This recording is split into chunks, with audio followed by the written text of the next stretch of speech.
Let's look at Anthony Ryder from South Lyon, Michigan, recently selected as the Lions 2020 Fan of the Year. He has a passion about sports broadcasting. With the 112th selection in the 2021 NFL Draft, the Detroit Lions select Amon-Ra St. Brown, wide receiver, USC. One pride, baby! Yeah!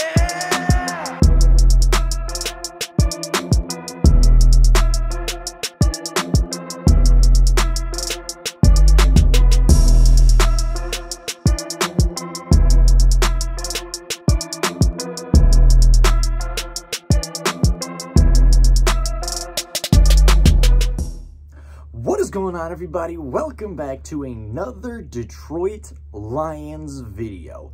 Now, the Detroit Lions have a decision to make this offseason. Are they going to continue to stick with the strategy that they've been going with over the last 2 seasons in the free agency market, meaning, value deals and cheaper contracts and role players and just good depth, guys in free agency, and continue to build through the draft? Or are they going to change up the norm, and are they going to spend elite money on elite players in free agency and really give this roster a boost, unlike anything that they are likely to see in the NFL draft?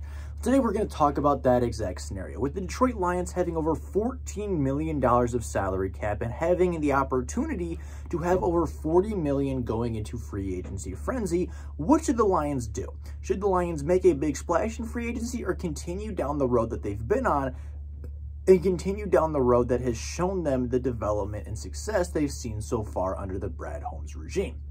That is exactly what we are going to be talking about today.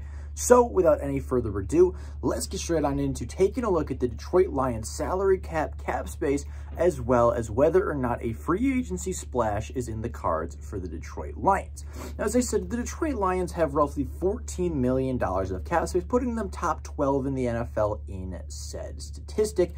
However, with the right cuts and restructures, the Detroit Lions can realistically increase that number to roughly $40 million of cap space, which is more than enough for a really big money contract going out to one of the elite defenders in this free agency market. And this market has a lot of great players. Guys like Daron Payne, the defensive tackle from the Washington football team. Tremaine Edmunds, the linebacker from the Buffalo Bills. Marcus Peters, the cornerback from the Baltimore Ravens. And Jessie Bates, the safety from Cincinnati. Every level and every position the Lions are looking for and have a big need at, there is a top player at that position, as Daron Payne is top 10 at his position. Tremaine Edmunds is a top 10 linebacker. Jessie Bates is a top 10 safety, and maybe not being top 10, but Marcus Peters is very much still a top cornerback in the NFL who makes a lot of plays on the football and gets the defense turnover. So with that being said, what should the Detroit Lions do? Over the last 2 years under the Brad Holmes regime, they've really been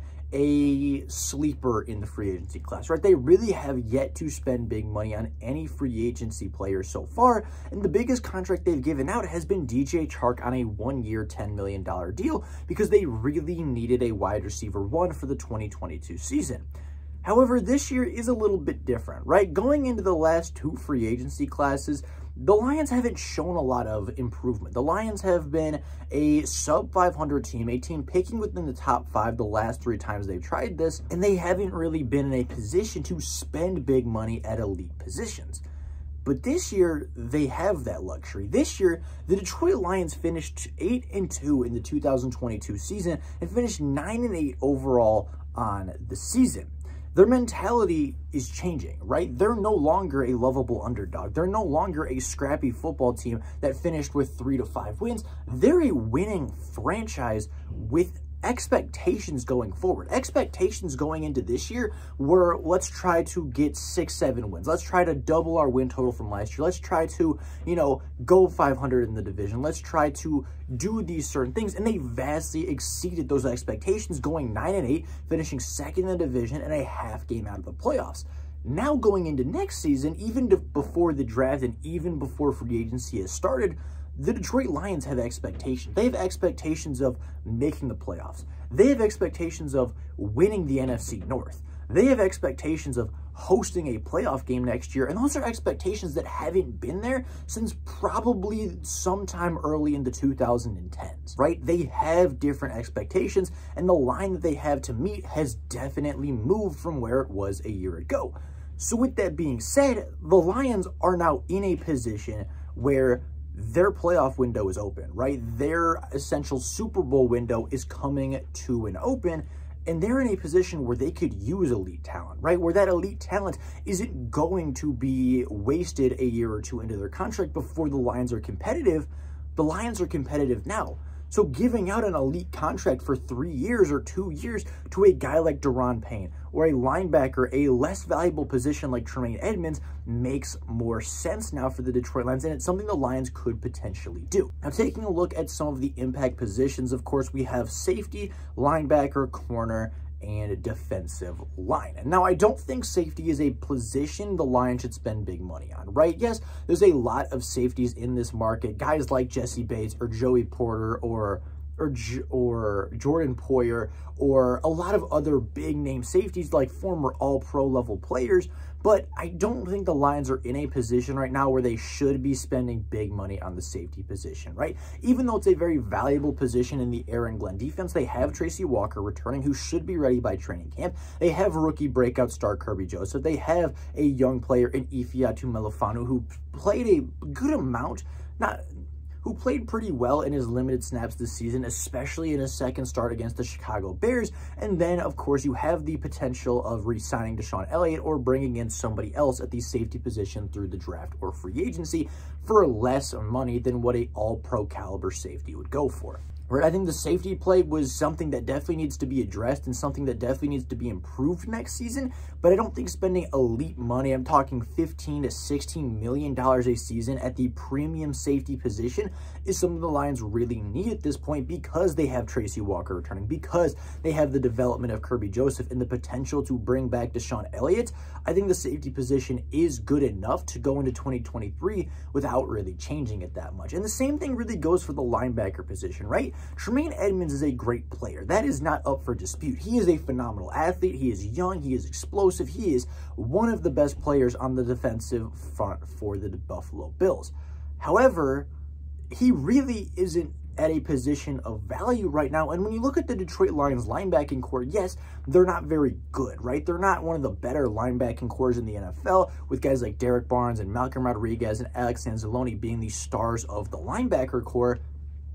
But that doesn't mean you need to go out and spend elite money, because Tremaine Edmunds is going to command $15 million plus a season. That is his market value at the moment.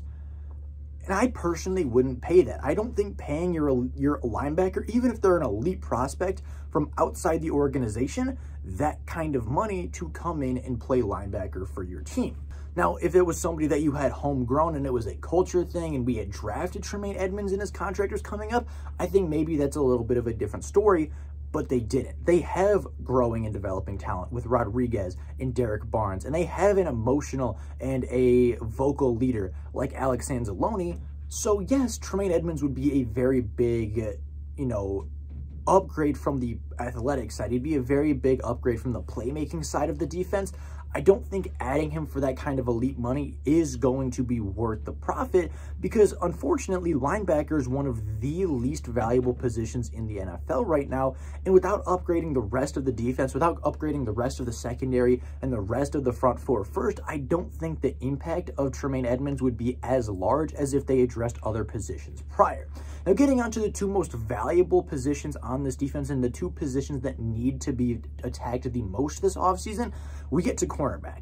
Now, the cornerback market isn't great, but there are a couple of really good veterans. Marcus Peters is going into his age 30 season. James Bradbury is going into his age 29 season. So is Jonathan Jones of the Patriots, and Patrick Peterson is going into his 32-year-old season. Now, I would not be surprised if the Lions go out and spend decent money on the cornerback position this year, right? If cornerback was the wide receiver of this year, and of course, like I said, last year DJ Chark got a one-year, $10 million contract, I wouldn't be surprised if the Lions go out and they try to find that one-year rental. They go out and try to find that Marcus Peters, who would probably be 10 to 12. If they go find their James Bradbury, who I think would be 9 to 10, right? They go out and find that cornerback, one that can step in for a year while the rest of the secondary develops from their youth. But I don't think we're talking elite money with the secondary, right? I don't think we're talking about $15, $20 million, that big splash top 10 player at their position, because I don't think that cornerback exists in the free agency market. I think a one-year loan, a one-year rental for a guy, and then you go into the draft and you get somebody and you go with a young secondary with a proven veteran leader for a year, that makes a lot of sense. But as far as breaking the bank or resetting the market, I don't see it at the cornerback position either. Now that brings us to the defensive tackle position.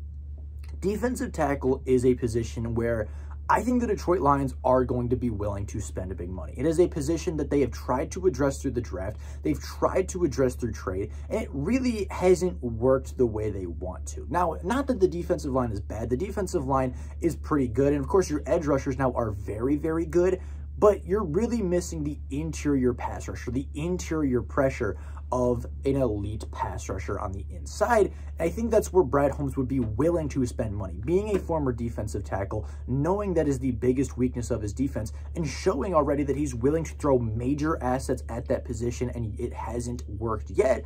I think that this is the position and this is the time where it makes the most sense if Brad Holmes is going to throw big money at somebody, if he is going to reset the market. The perfect player for that is Daron Payne. It's the biggest position of need. It's a position Brad Holmes has shown that he wants to address over and over and over again to little avail. And it is somebody that is still relatively young. Daron Payne, I believe, is going into his just year 25 season. He'll be just 25 years old. He is, I would say, top 10 at his position, if not arguably top 5 as a pass rushing 3-tech. And yes, he's going to command $16, maybe even $17 million a season. Yes, you're going to have to pay him as the highest paid player on the defense and probably one of the highest paid players at his position in the NFL. But if the Lions are going to make a splash, and I think they're going to have the funds to do so, Daron Payne should be the guy. It is the most valuable position that has the only real player at top 10, right? I'd say cornerback one's a bigger position of need, but there's not really that guy to reset the market. There's not really that big splashy free agent at the cornerback position, but there is a defensive tackle, and his name is Daron Payne. So if the Lions are going to address a big need, if they're going to break the bank, if they're going to make a splash, if they're going to reset the market, the only player that they should be doing so for is Daron Payne, the defensive tackle of the Washington football team. But with all that being said, that is all I have for you guys today. Let me know down in the comments below, do you think the Lions should make a big splash in free agency? Do you think the Detroit Lions should go out and try to reset the market and try to bring in the best player available, even if it's going to make him the highest paid player on the defense? Be very curious what you guys think, but with all that being said, that's all I got for you guys today. Thank you so very much for watching, and until next time, and as always, go Lions.